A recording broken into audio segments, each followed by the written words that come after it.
Dragon Ball Super Episode 62 is now officially in the history books, and today, guys, we're going to go ahead and dive into the official dialogue to find out what exactly went down between Bulma, Beerus, Whis, Goku, Black, Vegeta, and Zamasu alongside future Trunks and Gowasu. Again, if you guys already saw the subtitled version, then let's go ahead and simply talk Dragon Ball down in the comments. For those of you out there who have not seen the subbed version, you guys are about to see the premise of what went down during that episode. Keep in mind, guys, this video will contain lots of spoilers. Just keep that in mind, and as you guys can see on your screen, we see Black is talking to Trunks and saying, "You're gonna defeat me? Then show me, you foolish Saiyan." And that's when Vegeta says, is he seriously trying to risk his life to defeat him?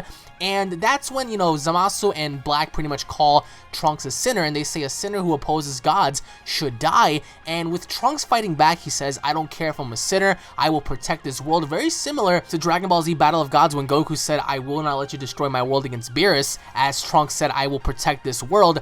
And that's when Vegeta pretty much stepped up against Zamasu and he said, "I will not let you back him up," implying that Zamasu kept helping Black during that fight. And we see a sequence to where Trunks is pretty much above Black, and he blasts him like direct on, like head on, right in the face. And, you know, he says, "Die," and Black emerges from the rubble and he says, "You know, who would have thought that you had this much power? Guess I should have brought some dessert." So he sees Trunks as if like he's some sort of a dessert, like as if he's like some sort of a, you know, a joke to him. And, you know, after he beats Trunks down, he says, "What's the matter? Aren't you gonna protect this world?" And although Trunks was able to be durable enough to sustain Black's attacks, as we all saw, Black was able to retaliate very quickly, mind you. And then after Zamasu and Black unleash their attacks, they say to Vegeta, "You're the only one left. After we kill you Saiyans, the rest of the humans will be next." And after that, Trunks pretty much powered up, and Black says, "You can still stand." And even after pushing, you know, Black and Zamasu back with the Masenko, Trunks tells Vegeta, "Now, father, take Goku and please return to the past. In that moment, please find a way to defeat them." And that's when Vegeta says, "You think we can leave you here alone?" And Goku, even in the rubble, he says, "That's the only way to protect this future." And ultimately enough, he was right. So we see Trunks say, "Hurry up, father." And Vegeta tells Mai, "Take some sensus." And that's when Mai tells Vegeta, "I'll be sure to watch over Trunks." And Black notices that they're about to leave, and he says, "I will not let you escape." And then even after they left, you know, we see Zamasu say they've escaped, with Black replying by saying, "No worries, we'll meet them again soon." Obviously enough, he knows that this is not the end. And once we get back into the past, we see Bulma went off on Beerus. She has, I think, balls of steel here, because she stepped up to Beerus and she says, "That's what I've told you, to have faith in the god's power," after he overheard Trunks say, "You guys are back, so things have finally changed because I don't see myself inside the time machine." And that's when Bulma calls out Beerus and she says, "You damn liar, what do you mean by have faith in God's power? Or if a god eliminates another god, there's no way that the space-time remains the same. Nothing changed after all. The city was torn, Black and Zamasu was rampaging around, and we almost got killed." And Beerus, knowing that he was wrong, he says, "I see, so nothing changed." Well, that's what I thought too. And that's when he says Trunks' explanation makes a lot of sense after all. And Whis pretty much slowly, like, you know, just leans on over and says, "Beerus-sama, that won't solve anything." And Bulma was about to punch Beerus right across the head, and she says, "You've got some guts telling us, you know, to go and whatnot." And as she was about to punch him, Vegeta says, "Stop it, Bulma, right now we have to think of a way to defeat them." And in the meantime, Goku's recovering, and we pretty much have everyone overlook Goku, and they're saying, "Well, it looks like you've gotten beat up pretty bad there, Goku." And Goku's just laying there, he's unconscious, he's trying to recuperate. And that's when Beerus and Whis ask Vegeta, "So what about the Kaioshin in that world?" And Vegeta says they killed all the gods and they are the only gods left. Also, Black isn't a doll created by Zamasu. The Zamasu in this world stole Kakarot's body and became black, while the future Zamasu became immortal. And oddly enough, Beerus replies by saying, "So that's the reason why Zamasu has the same key as Black, huh? Alright, well, with all the mysteries being solved now, you know, that's pretty much it. Case closed. Let's head back, Whis." And that's when Bulma, once again, she says, "Wait, so you're running away?" And Beerus replies by saying, "I eliminated Zamasu in this world. I don't care about the matters in another world." And as he leaves, Bulma says, "You're so selfish." She's calling Beerus out, she's calling him selfish. But we see how Beerus doesn't go home. He actually goes to Universe 10 to revisit once again Gowasu. But even before that, we see Vegeta talking to himself, and he says, "I'll definitely find a way to defeat both of them." And then Trunks and little Goten pretty much go to Bulma, and they pretty much ask her to go into the future and, you know, help out. And that's when she says, "There's someone you can't beat after all. Even Son Goku can't win against them." And that's when, you know, Trunks was like, "But we can still go." And that's when Bulma said, "Even if you two go, you won't be able to help in any sort of way." And that's when, you know, pretty much Goku and Bulma and everyone else gets back into the house after Chi-Chi and Gohan arrive, and that's when they begin to explain to everyone the gravity of the situation, with Bulma saying actually the future Trunks world is in a bad situation, Son Goku's fake is rampaging around, the apprentice Kaioshin in the 10th universe, Zamasu, stole his body, and Goku says, I definitely won't forgive them, they even killed Chi-Chi and Goten, and that's when Bulma says that apprentice Zamasu killed the Kaioshin and became Kaioshin himself, so Trunks used the time machine to seek for help, and Gohan's expression in this episode changed a lot after he heard that, because he said to himself, I didn't know something like that was actually happening, almost as if he's implying that if he knew ahead of time, if Gohan were to know that Trunks, a person that he looks up to in essence, and ultimately enough he trained him in the future, if he found out that Trunks had told him that prior, you know, to coming to his house and watching over Pan, maybe that implies that Gohan would have done something about it, because clearly he said, I didn't know something like that was actually happening. We see a quick little flashback, and we see how Goku tells everyone about that. We already lost and came back twice, and Vegeta says their power is the real deal, and he also says Goku Black can not only just transform into a Super Saiyan, but his power also increases while fighting. And then he also goes to say the future Zamasu, on the other hand, use the Super Giant Dragon Balls to obtain immortality. They're the same person, so their teamwork is perfect, and there's someone not that we can't beat head on. So Vegeta just confirmed that those two are someone that you can't just fight head on, because not only do they fight as a pair, but we got one guy who's a Super Saiyan and gradually improves even while fighting, and we got the other guy who's an immortal. So that's when Gohan asks his father, he says, Dad, is there any way we can defeat them? And Piccolo says, using the Mafuba. So everyone was up in arms after seeing what happened, because Goku pretty much learned the Mafuba really fast without even getting any sort of like advice or whatnot by Roshi.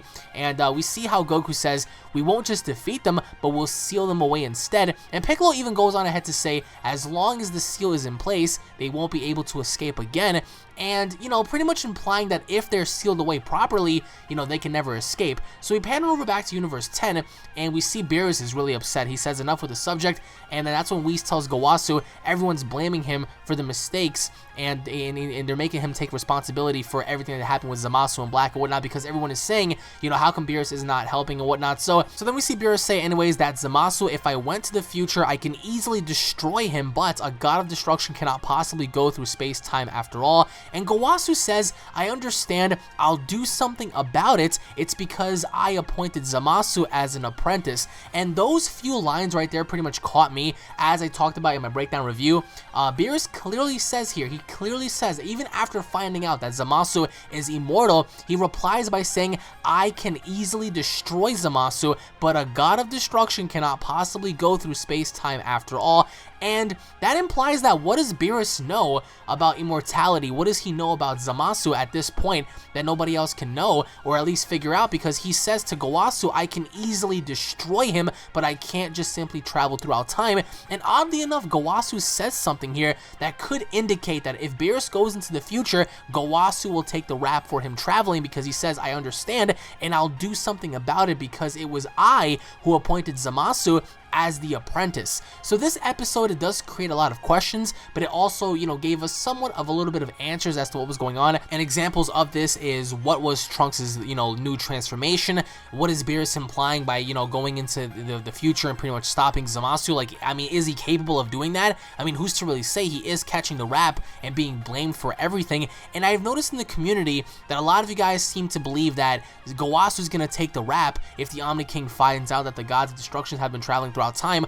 There were a few of you guys in the comments that were talking about how you know, Gowasu is just going to take the rap for this because Gowasu feels as if this is all his fault for appointing someone like Zamasu, not knowing the consequence. So it's a possibility that Beerus could go into the future. Whether he does anything or not is quite unknown. Who's to really say if he's going to fight or not? I really doubt that if Beerus goes, he's just going to sit around, because he clearly says that I can easily destroy Zamasu. But again, it's like, did he forget he's immortal? So what does Beerus know that nobody else knows? And especially Gohan, you know, Gohan having like a very shocked expression on his face. You know, I think that at some given point, Gohan should have been the one to help everyone else out, because again, like, the only thing he's been doing right now is just shopping with his mom and, you know, getting food and taking care of his daughter, which is all understandable. But at this point in the game, after, you know, finding this out really late, I mean, this ought to like just allow him to wake up, because if not, I mean, he's always going to remain a secondary character. I mean, it's quite sad. But we also see how in this episode it it pretty much, you know, showcased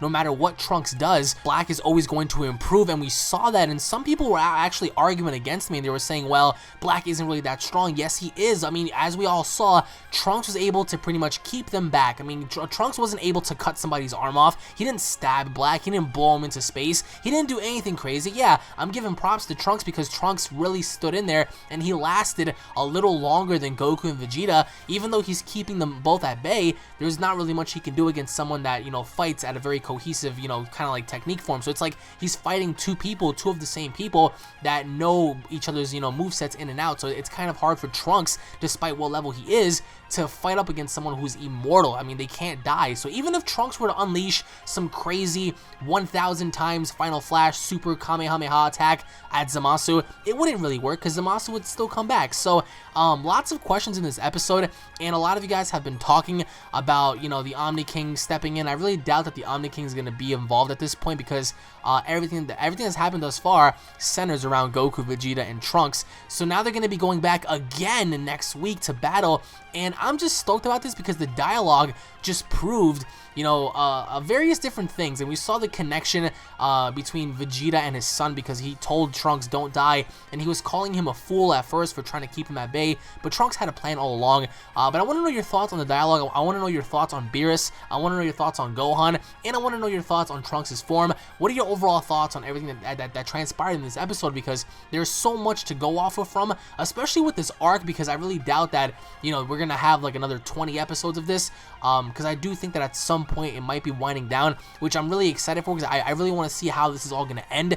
Do you guys believe that the Mafuba technique is actually going to work? Because I want the Mafuba technique to be displayed, but I want the Mafuba technique to fail. It's weird that I'm saying that, but I really hope Goku fails here because that'll at least cause them to have some sort of alternative plan to stop them. So let me know what you guys think down below, guys. Thank you all for watching. As always, I hope you guys have a blessed day. If you guys are new to the channel, don't forget to subscribe. Thank you all for all of your love and support. That really means a lot to me, as always. And with that being said, guys, I'll be seeing you all down in the comment section below to talk Dragon Ball. Take it easy, guys. Peace.